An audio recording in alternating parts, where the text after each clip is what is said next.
ಸರ್ಕಾರಿ ಜಮೀನಿನಲ್ಲಿ ದಲಿತ ಸಮುದಾಯದ ಕುಟುಂಬ ವಾಸ ಮಾಡ್ತಿದೆ ಅನ್ನುವಂಥ ಆರೋಪ. ಜೆಸಿಬಿ ಮೂಲಕ ಶೆಡ್ ನೆಲಸಮ ಮಾಡಿದ್ದಾರೆ ತಹಶೀಲ್ದಾರ್ ಕುಮಾರಸ್ವಾಮಿ. ಅದರಲ್ಲೂ ದಲಿತ ಸಮುದಾಯಗಳ ಜೀವನವನ್ನು ಕಿತ್ಕೊಂಡಿದ್ದಾರೆ ಅನ್ನುವಂಥ ಆರೋಪ. ಶೆಡ್ನ ನೆಲಸಮ ಮಾಡಿದ್ದಾರೆ ತಹಶೀಲ್ದಾರ್ ಕುಮಾರಸ್ವಾಮಿ ಅನ್ನೋರು. ಕೊಪ್ಪಳ ಜಿಲ್ಲೆಯ ಕಾರಟಗಿ ಪಟ್ಟಣದ ಜೆಪಿ ನಗರದಲ್ಲಿ ನಡೆದಿರುವಂಥ ಘಟನೆ ಇದು.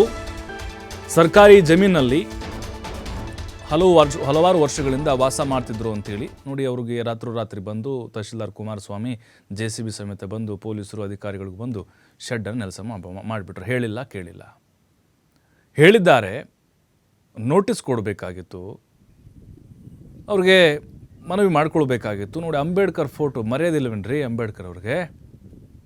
ಅಧಿಕಾರಿ ಒಬ್ಬ ಸರ್ಕಾರಿ ತಹಶೀಲ್ದಾರ್, ಇದು ಅಂಬೇಡ್ಕರ್ ಅವ್ರಿಗೆ ಮಾಡಿರುವಂಥ ಅಪಮಾನ, ಇದು ಆ ಸಮುದಾಯಕ್ಕೆ ಮಾಡಿರುವಂಥ ಅವಮಾನ, ಇದು ನೋವಾಗ್ತಾ ಇದೆ. ಅವರು ಕಣ್ಣೀರಲ್ಲಿ ಕೈ ತುಳಿತಾ ಇದ್ದಾರೆ. ಎಲ್ಲಿಗೆ ಹೋಗ್ಬೇಕು ನಾವು ಅಂತೇಳಿ ದಲಿತ ಸಮುದಾಯವನ್ನು ನೀವು ಕೀಳಾಗಿ ಕಾಣ್ತಾ ಇದ್ದೀರಿ. ಎಷ್ಟೋ ಜನ ಸರ್ಕಾರಿ ಜಮೀನುಗಳನ್ನು ಗುಳುಂ ಮಾಡಿದ್ದಾರೆ, ಲಪಟಾಯಿಸಿದ್ದಾರೆ. ಬರೀ ಒಂದು 30-40 ಒಂದೆರಡು ಸೆಡ್ ಹಾಕೊಂಡಿದ್ದಕ್ಕೆ ನಿಮಗೆ ಕಣ್ಣು ಕುಕ್ಬಿಡುತ್ತಾ? ಏನು ಮಾಡ್ತಾ ಇದ್ರಿ ಅದರ ಅಂಥದ್ದು ಪ್ರಶ್ನೆ ಮಾಡ್ತಿದ್ದಾರೆ ಈಗ ದಲಿತ ಸಂಘಟನೆಯವರು.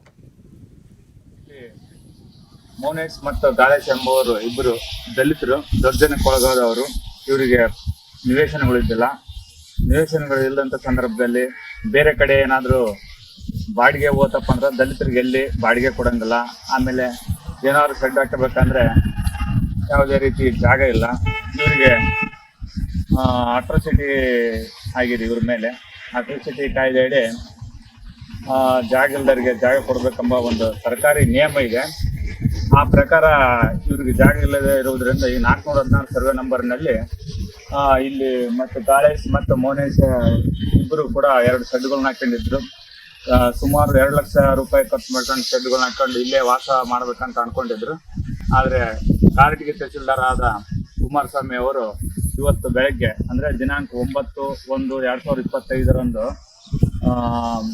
ಈ ದಿನ ಬೆಳಗ್ಗೆ 4ರಿಂದ 5 ಗಂಟೆ ಸುಮಾರಿಗೆ ಕುಮಾರಸ್ವಾಮಿ ಅವರು ಜೆಸಿಬಿಯನ್ನು ಕರೆದುಕೊಂಡು ಬಂದು ಈ ಒಂದು ತಮ್ಮ ಒಂದು ಸಿಬ್ಬಂದಿಗಳ ಕಡೆಯಿಂದ ಜೆಸಿಬಿ ಕರ್ಕೊಂಡ್ಬಂದು ಈ ಒಂದು ಶೆಡ್ಗಳನ್ನು ಕಿತ್ತಾಕಿದ್ದಾರೆ, ಡೆಮೊಲೇಷನ್ ಮಾಡಿಸಿದ್ದಾರೆ.